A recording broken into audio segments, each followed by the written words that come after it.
हरिओम. श्री स्वामी समर्थ भगवान की जय. श्री गुरुदेव दत्त. श्री स्वामी स्तवन. श्री गणेशाय नमः. श्री सरस्वते नमः. श्री गुरुभ्यो नमः. श्री कुलदेवताय नमः. श्री अक्कलकोट निवासी पूर्ण दत्तावतार दिगंबर यतिवर्य स्वामी राजाय नमः. ब्रह्मानंदं परमसुखदं केवलं ज्ञानमूर्ति द्वन्द्वातीतं गगनसदृशं तत्त्वमस्यादिलक्ष्यम् एकं नित्यं विमलमचलं सर्वदी साक्षीभूतं भावातीतं त्रिगुणरहितं सद्गुरु तन्नमामि. ओम रक्ताज रक्तवर्ण पद्मनेत्र सुहासवंदन कथा टोपीच माला दंडकमंडलुधर कट्टांकर रक्षस त्रैगुण्यरहित त्रैलोकपालक विश्वनायक भक्तवत्सल कलियुगे श्री स्वामी समर्थवार धारक पाहि मां पाहि मां पाहि मां. आता करूया प्रार्थना. जय जयाजी अगहरणा परात पराज कैवल्य सदना ब्रह्मानंदा यतिवर्या. जय जयाजी पुराण पुरुषा लोकपाला सर्वेशा अनंत ब्रह्मांडिशा वेदवद्या जगद्गुरु सुखधाम निवासिया सर्वसाक्षी करुणालया भक्तजन ताराया अनंत रूपे नटलासी. तू अग्नी तू पवन तू आकाश तू जीवन तूच वसुंधरा पूर्ण चंद्र सूर्य तूच पै. तू विष्णू आणि शंकर तू विधाता तू इंद्र अष्टतिपकलादी समग्र तूच रूपे नटलासी. तू अग्नी तू पवन तू आकाश तू जीवन तूच वसुंधरा पूर्ण चंद्र सूर्य तूच पै. तू विष्णू आणि शंकर तू विधाता तू इंद्र अष्टदीपकलादी समग्र तूच रूपे नटलासी. करता आणि करविता तुझे हवी आणि होता दाता आणि देवविता तुझ समर्थ निश्चय. जंगम आणि स्थिर तूच व्यापिले समग्र तुझ लागी अधीमध्ये अग्र कोठे नसे पाहता. असोनिया निर्गुण रूपे नटलासी सगुण ज्ञाता आणि ज्ञान तूच एक विश्वेशा. वेदांचाही तर्क चाचरे शास्त्रंतेही नावरे विष्णू शंकर एकसरे कुंठित झाले सर्वही. मी केवळ अल्पमती करू केवी आपली स्तुती सहस्रमुखे निश्चिती शिनल्या खाती वर्णिता दृढ ठेवली चरणी माथा रक्षावी मजसी समर्था कृपा कटाक्षे दीनानाथा दासाकडे पाहावे. आता इतुकी प्रार्थना आनावी जी आपुल्या मना कृपा समुद्री यामिना आश्रय देजे सदैव पाप ताप आणि दैन्य सर्व जाओ निरसोना. इहलोकी सौख्य देवन परलोक साधन करवावे. दुस्तर हा भवसागर याचे पाववा पैलतील तन्मांतरणी साचार प्राप्त हो मजला ते. आशा मनीषा तृष्णा कल्पना आणि वासना भ्रांती भुली नाना न बांधतो तुझ्या कृपे. किती वर्णू आपले गुण द्यावे मज सुख साधन अज्ञान तिमिर निरसन ज्ञानार्क हृदय प्रकट पै. शांती मनी सदा वसो वृथाभिमान नसो सदा समाधान वसो तुझ्या कृपेने अंतरी. भवदुःख हे निरसो तुझ्या भजनी चित्त वसो वृथा विषयांची नसो वासना या मनाते. सदा साधू समागम तुझे भजन उत्तम तेने हो हा सुगम दुर्गम जो भवपंथ. व्यवहारी वर्तता न पडो भ्रांती चिंता अंगी न यावी असत्यता सत्य विजयी सर्वदा. आप्तवर्गांचे पोषण न्याय मार्गावलंबन इतुकी द्यावे वरदान कृपा करुणी समर्था.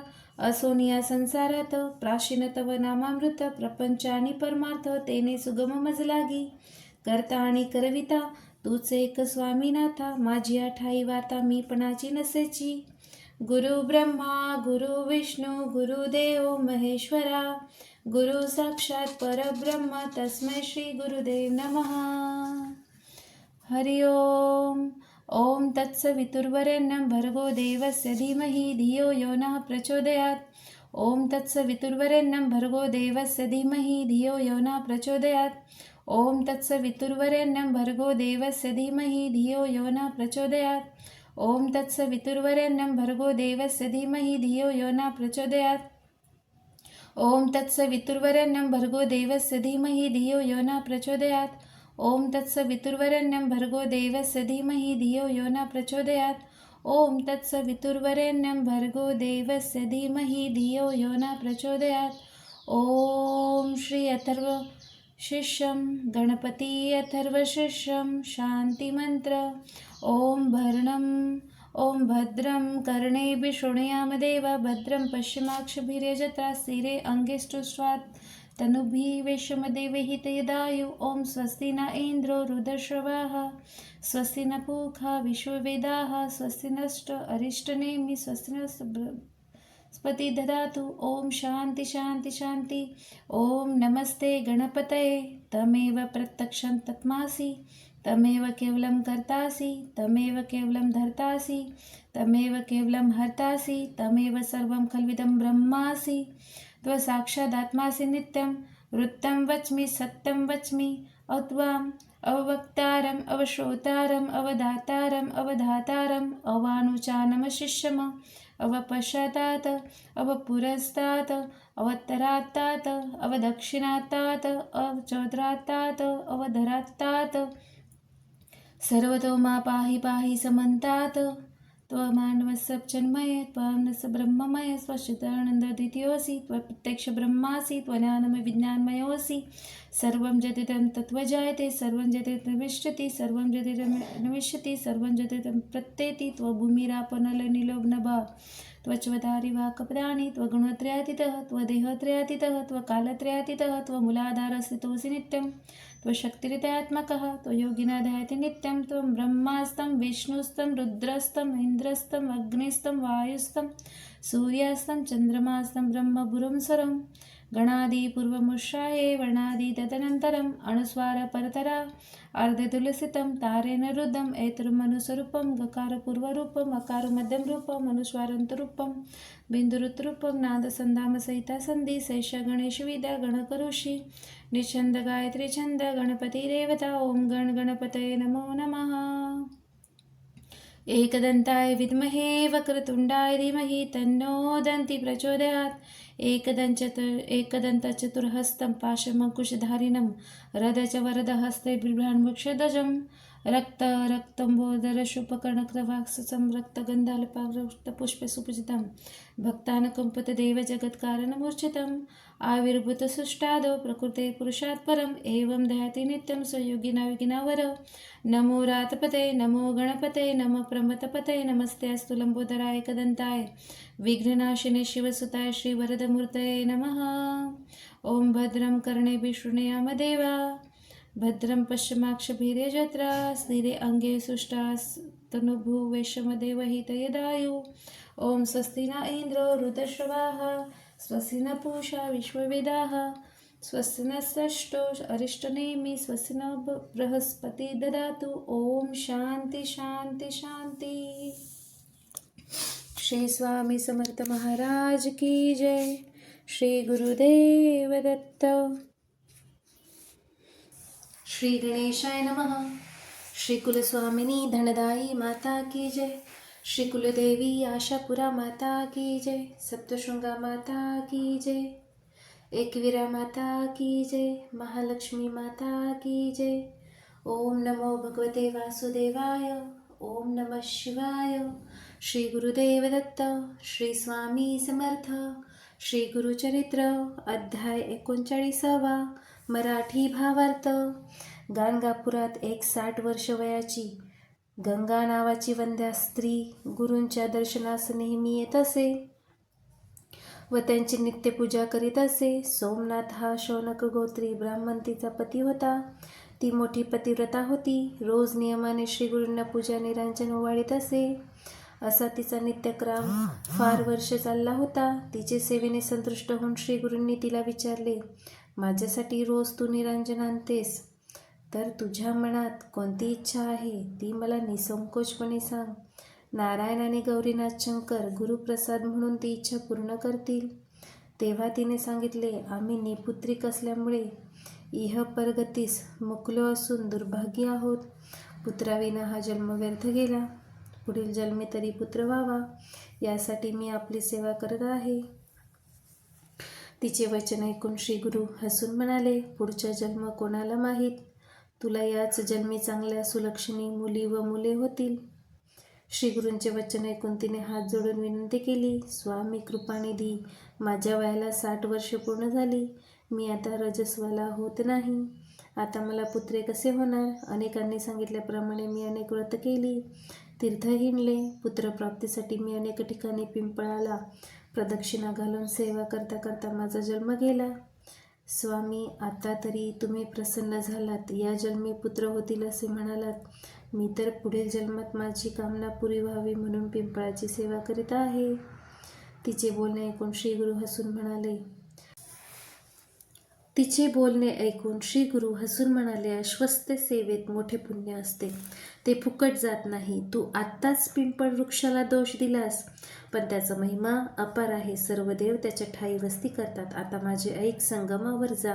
भीमा व अपमरज संगमावरील तीरावर मोठा अश्वस्थ वृक्ष आहे, तेथे मीही चाललो आहे. तेथे माझे स्थान आहे. तू एकाग्र मनाने सेवा कर, तुझी मनोकामना पुरी होईल. श्री गुरु वचन ऐकून त्या स्त्रीने त्यांना नमस्कार केला आणि हात जोडून भक्तिपूर्वक विनंती केली. गुरुवाक्य म्हणजे कामधेनू असे वेद व पुराणे सांगतात. आता मी शंका न घेता स्वामींची सेवा करीन, असे म्हणून ती गुरुच्या चरणी लागली.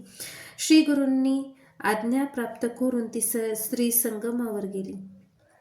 तेथे षटकुळ नावाच्या तीर्थात तिने स्नान केले आणि पिंपळाची सेवा केली. जशी गुरुची आज्ञा होती तशीच 3 दिवस रात्री पिंपळाची आराधना केली. तिसऱ्या दिवशी तिला रात्री स्वप्न पडले. तिच्या स्वप्नात एक ब्राह्मण आला आणि तिच्या प्रतिज्ञेवर वचन देऊन म्हणाला, तू गाणगापुरात जा. तिथे श्रीगुरु आहेत, त्यांना 7 प्रदक्षिणा घाल व मग भक्तिभावाने नमस्कार कर.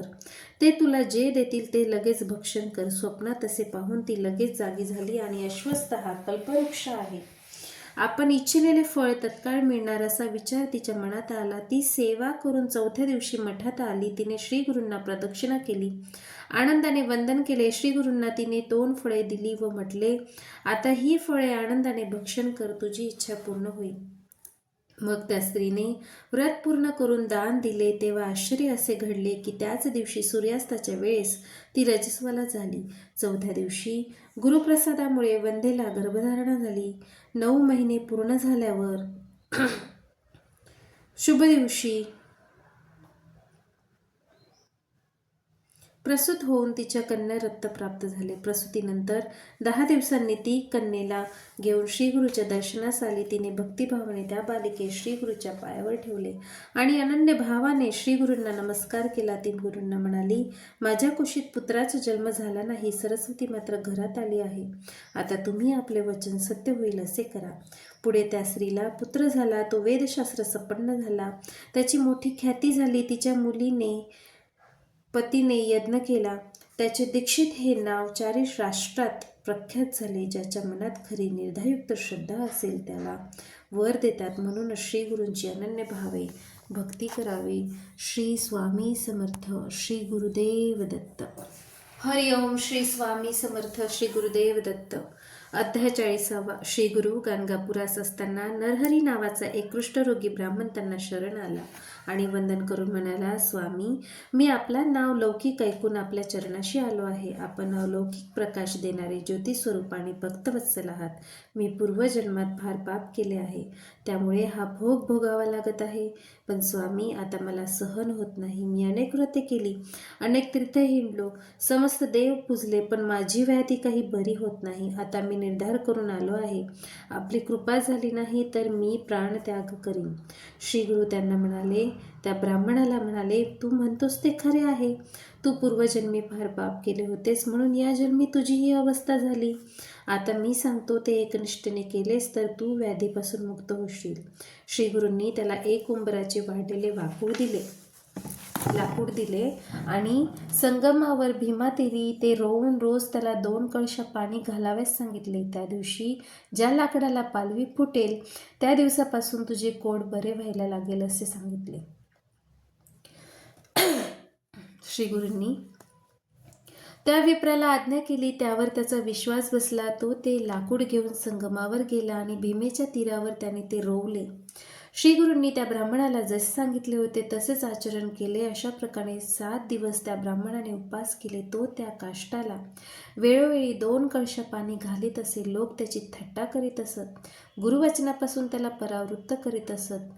तो प्रयत्नच करीत असत, पण त्यांचे न ऐकता पूर्ण श्रद्धेने व्रत करीत राहिला. शिष्याचे बोलणे ऐकून श्री गुरु म्हणाले, त्याच्या अंतःकरणात जसा भाव असेल तशी सिद्धी त्याला मिळेल. शिष्याला केवळ गुरुवाक्य म्हणजे अंतिम वचन असते. महत्त्व असते ते भक्तिभावाला. अंतःकरणात जशी भक्ती असेल तसेच होईल. श्रद्धेचे बळ किती असते हे सांगण्यासाठी श्रीगुरूंनी शिष्यांना काही पुराणातील कथा सांगितल्या. श्रीगुरूंनी जसा भाव तशी सिद्धी होते ते तत्व शिष्यांना सांगितले. मग ते संगमावर गेले. हातातील कमंडलूमधील अभिमंत्रित पाणी त्यांनी त्या शुष्क काष्ठावर शिंपडावे. तो तत्काळ त्या लाकडाचा औदुंब वृक्ष झाला आणि त्या ब्राह्मणाच्या कोडाची व्याधी नष्ट होऊन त्याचे शरीर निरोगी झाले. त्यानंतर अत्यंत आनंदाने नरहरी ब्राह्मणाने श्रीगुरूचे स्तोत्र रचून त्याची स्तुती केली. श्रीगुरू ब्राह्मणासह व शिष्यासह गावात परत आले. त्या ब्राह्मणाला जोगेश्वर असे नाव त्यांनी दिले व त्याचा आपला सर्वश्रेष्ठ भक्त म्हणून गौरव केला. त्याच्या वंशातील लोक वेदशास्त्र संपन्न होतील असा वर दिला. त्या ब्राह्मणाच्या बाबतीत श्रीगुरूंनी सांगितल्याप्रमाणे सर्व खरे घडले. त्याला त्यांनी विद्या सरस्वती नामक मंत्राचा उपदेश दिला. श्री गुरुदेव दत्त. श्री स्वामी समर्थ. श्री गणेशाय नमः. अध्याय 41. मराठी भावार्थ. श्री स्वामी समर्थ. नामधारक शिष्याने सिद्धिमुनींना वंदन करून विचारले, स्वामी, माझ्या पूर्वजांची गुरूंची सेवा कशी केली होती ते मला सांगा. माझ्या पूर्वजांनी श्रीगुरूंची सेवा कशी केली होती ते मला सांगा. शिष्याचे बोलणे ऐकून सिद्धमुनी म्हणाले, मी मागे सांगितले होते की तुझे पूर्वज श्रीगुरूंना भेटले होते. ते वासर नावाच्या गावी राहत होते. त्यांचे नाव होते सायनदेव. त्यांच्यावर श्रीगुरूची कृपा होती. श्रीगुरू तेथून दक्षिणेस गाणगापुरास आले आणि नंतर त्यांनी सर्वत्र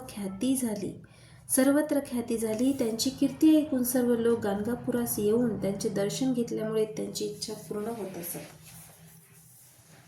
अशा प्रकारे नृसिंह सरस्वती नावाने विख्यात झालेले श्रीगुरू गाणगापुरात राहत होते. त्यांचा पूर्वज जो सायनदेव तो श्रीगुरूचा महिमा व कीर्ती ऐकून त्वरेने गाणगापुरास आला. त्याला फार आनंद झाला. श्रीगुरूंना पाहताच तिथूनच तो साष्टांग नमस्कार घालीत मठात गेला. त्याने परात्पर गुरुचे रूप पाहिले. श्रीगुरूंच्या पायावर लोळण घेतली व आपल्या केसांनी त्यांचे पाय धुतले आणि म्हणाला, श्रीगुरू, आज मी धन्य झालो. तुम्हीच त्रैमूर्ती आहात. तुमच्या दर्शनाने माझे पितरही कृतार्थ झाले. माझ्या अनेक जन्माचे पाप गेले. अशा प्रकारे श्रीगुरूंनी खूप स्तुती केली. मठात भोजनोत्तर सर्व बसले असता सायनदेवाने गुरुसेवा करण्याची आपली इच्छा बोलून दाखवली. तेव्हा माझ्याबरोबर वाटेत तेथे राहून सेवा करणे फार कठीण आहे असे ते म्हणाले. तरीही याचा निर्धार कायम होता. तो पाहून त्याला ठेवून घेतले.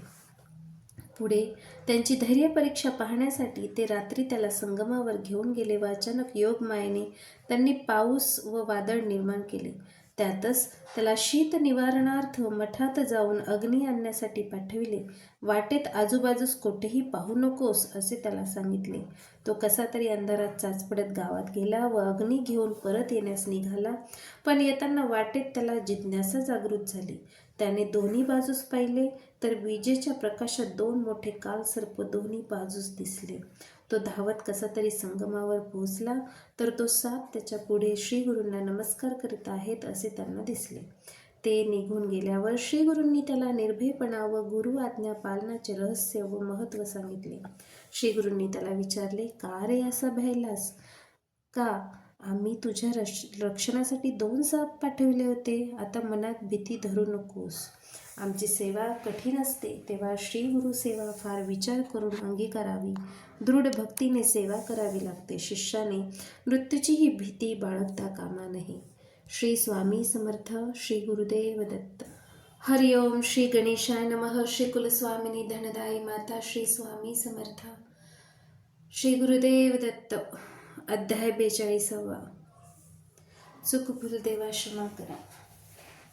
मराठी भावार्थ. ब्रह्मदेवाचा त्वष्टा हा व्यक्त असा अवतार होय. त्याला एक पुत्र झाला. तो फार सुंदर होता.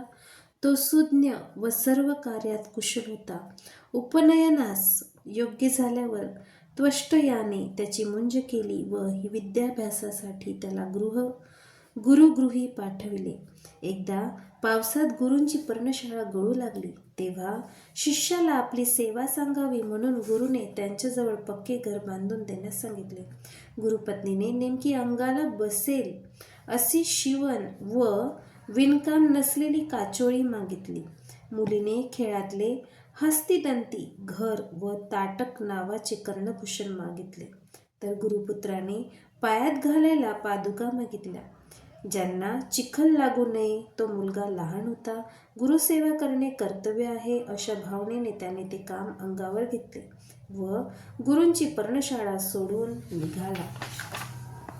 तो घोर रानात शिरला आणि पश्चाताप पाहून ते काम उगीच अंगावर घेतले, आता कसे होणार अशी फार चिंता करू लागला. तोच त्याला तेथे एक अवधूत यती भेटला. बालकाला त्या यतीचा आधार वाटू लागला. त्याने यतीला सर्व माहिती सांगून यावर काय उपाय आहे असे विचारले. त्यावर उपाय म्हणून पतीने व यतीने त्याला काशी यात्रा करण्यास सांगितले. तो त्याला स्वतः काशीपर्यंत घेऊन गेला आणि त्याला काशीतील यात्रा व स्नाने, दर्शने व पूजा कोणत्या आणि कशा कराव्यात ते सांगितले. मग तो यती गुप्त झाला. काशी क्षेत्रात सर्व शिवलिंगाची दर्शने व तीर्थस्थाने बालकाने खूप केली. तेव्हा त्याला शंकर प्रसन्न झाले व वरदानाने सृष्टीतील सर्व वस्तू निर्माण करण्याची शक्ती दिली. विश्वकर्मा असे त्याचे नाव ठेवले. जय विश्वकर्मा. विश्वकर्म्याने आपल्या नावाचे लिंग तिथे स्थापन केले. नंतर सर्व इष्टवस्तू त्याने निर्माण करून गुरुला व त्याच्या परिवाराला दिल्या. शंकराने सांगितलेला गुरुभक्तीचा महिमा व सेवाधर्माचा दुष्करपणा श्रीगुरूंनी सायनदेवाला समजावून सांगितला. श्रीगुरू काशी यात्रेचे वर्णन करीत असता योगशक्तीने सायनदेवाला स्वतःसह प्रत्यक्ष काशी यात्रा घडवली. एवढे सांगून होत आहे तो रात्र संपून सूर्योदय झाला. चिंता हाच अंधार व गुरुकृपा हीच ज्योती होय. खरंच चिंता हाच अंधार व गुरुकृपा हीच ज्योती होय असे सांगितले. त्यावेळी सायनदेवाने संतुष्ट होऊन श्रीगुरूंना वंदन केले व म्हणाले, स्वामी, तुम्ही मला जी कथा सांगितली ती खरोखर अद्भुत वाटली. काशी यात्रेची पद्धत तुम्ही मला सांगत होता तेव्हा असे वाटले मी तुमच्या सोबतच स्वतः काशीतच होतो. मी जागा आहे की स्वप्नात हेच मला कळेना असे म्हणून त्यावेळी त्या सायनदेव विप्राने श्रीगुरूंच्या चरणी नमन करून कारुण्यपूर्ण शब्दात त्यांची प्रार्थना केली. अशा प्रकारे सायनदेवाने केलेली स्तुती ऐकून श्रीगुरू खूप आनंदित झाले. श्रीगुरूंच्या अंतःकरणात भरपूर कृपा उत्पन्न झाली होती. आईची बालकावर जशी माया असते तसे त्यांनी मायेने वागविले. घरच्या गोष्टी सांगून सायनदेवाने आपल्या पुत्र कलत्राच्या संबंधी श्रीगुरूंना सविस्तर सांगितले. आपल्या पत्नीला श्रीगुरूंच्या पाया पडायला सांगून दोन्ही मुलांनाही त्यांना चरणावर घातले. त्याचा मोठा मुलगा नागनाथ त्याच्या मस्तकावर श्रीगुरूंनी कृपा हात ठेवला. तो सायनदेवाला म्हणाले, तुझा ज्येष्ठ पुत्र दीर्घायुष्य होईल, त्याला पुष्कळ संतती होईल. तुला जी दुसरी पत्नी आहे तिला 4 पुत्र होतील, तेही श्रीमंत होतील. तू आता सुखाने राहावेस. तुझा जो वडील मुलगा आहे तो माझा भक्त होईल व त्याची सर्वत्र कीर्ती पसरेल असा श्रीगुरूंनी आशीर्वाद दिला. श्री गुरुदेव दत्त. श्री स्वामी समर्थ. श्री गणेशाय नमः. श्री कुलस्वामिनी धनदायी माता की जय. श्री कुलदेवी आशापुरा माता की जय. श्री स्वामी समर्थ. श्री गुरुदेव दत्त. अध्याय 43. सायनदेवाला या अध्यायात श्रीगुरूंनी अनंतव्रताचे महात्म्य सांगितले आहे. पांडव वनवासात असताना श्रीकृष्णाने पांडवाला हे व्रत सांगितले. अनंत नावाने हे विख्यात व्रत आहे. त्याचे आचरण केले असता तुम्हाला तुमचे राज्य मिळते. अनंत सर्वत्र वास करणारा ते माझेच नाव आहे. मीच अनंत आहे याबद्दल मनात शंका धरू नकोस. मीच सर्व ब्रह्मदेव, विष्णू व शंकर आहे. तेव्हा युधिष्ठिरा माझी विधीपूर्वक पूजा करा. हे व्रत तुम्हाला योग्य आहे. श्रीकृष्णाने युधिष्ठिराला त्यांच्या विनंतीवरून या व्रताची सर्व माहिती सांगितली. भाद्रपद शुक्ल चतुर्दशीस अनंताची आराधना करावी. श्रीकृष्णाने एक जुनी गोष्टही सांगितली. कृतयुगात सुमंत नावाचा एक ब्राह्मण होता. भृगूची कन्या दीक्षा ही त्याची पत्नी व सुशीला ही त्याची कन्या. पुढे सुमंतांनी पत्नी दीक्षा ही देववशात मरण पावली. सुमंताची कन्या सुशील ही आता घरी सदाचाराने राहून आपले घर नित्य स्वच्छ व सुशोभित ठेवीत असे. ती देवाला कायावाचे मनाने नमन करून सर्व उपचारासहित पूजा करीत असे. सुमंत विदूर झाल्यावर धर्मकार्य होईनासे झाले म्हणून त्याने दुसरा विवाह केला. तिचे नाव कर्कशा होते. ती स्वभावाने फार वाईट होती. रोज तिचे पतीबरोबर व मुलीशी भांडणं होत असे. सुशील उपवर झाली. तिला जवळच्या एखादा वर मिळेल तसे तिचे लग्न करून द्यावे असा विचार करीत असता त्याच्याकडे कौंडिन्य ऋषी आला. त्याने सुशिलेचा मागणी घातली. सुमंताने सुशिलेच्या कौंडिन्याबरोबर विवाह लावून दिला. सुशिलेने आपल्या सर्वत्र आईशी रोज भांडण होत असे तेव्हा कौंडिन्याने सुशिलासह दुसऱ्या ठिकाणी राहावयास जातो असे सांगितले. सुमंताला खूप वाईट वाटले. आपल्या बायकोच्या वागण्याच्या त्याला खूप त्रास होत असे. तेव्हा कौंडिन्य म्हणाला, तुम्ही त्रास करून घेऊ नका. आपण दोघे तपस्वी एका घरात राहण्यासाठी एक प्रकारे धर्महानी आहेत. सुमंताचे आग्रह खातर थोडे दिवस राहून भाद्रपद शुद्ध त्रयोदशीस त्यांनी प्रस्थान केले. सुमंताने आपल्या पत्नीला कर्कशेला मुलीवर रीतसर पाठवणी करायला सांगितले, परंतु ती घरात निघून गेली व घराचे दार लावून घेतले. सुमंत स्वयंपाक घरात गेला व त्याने शोध घेतला तेव्हा गव्हाचा कोंडा एका मडक्यात होता. तोच त्याने कन्येला व जावयाला दिला व त्या दोघांनी निरोप दिला. कौंडिन्यपतीसह रथाने चालला असता वाटेत अमरावती नगरीजवळ नदीतीरी अनुष्ठानास गेला. सुशिलेस असे दिसून आले की कित्येक स्त्रिया मंगल कलशाची पूजा करीत होत्या. त्या दिवशी भाद्रपद शुद्ध चतुर्दशी होती. सुशिलेने त्या स्त्रियांना आपण कसली पूजा करीत आहात असे विचारले. तेव्हा त्यांनी त्या करीत असलेल्या अनंतव्रताची सर्व माहिती तिला सांगितली. आपल्याबरोबर तिला पूजा करावयास सांगितली. तिच्याजवळ गव्हाचा कोंडा होता. त्यातील अर्धा तिने आणून दिला. त्याचे चवाण केले. बाकी सर्व पूजा साहित्य त्यांनीच तिला दिले. सर्व सुवासिनींनी तिने नमस्कार केला. ती कौंडिन्य ऋषीसह पुढील प्रवासास निघाली. वाटेत त्यांना अमरावती नावाचे गाव लागले.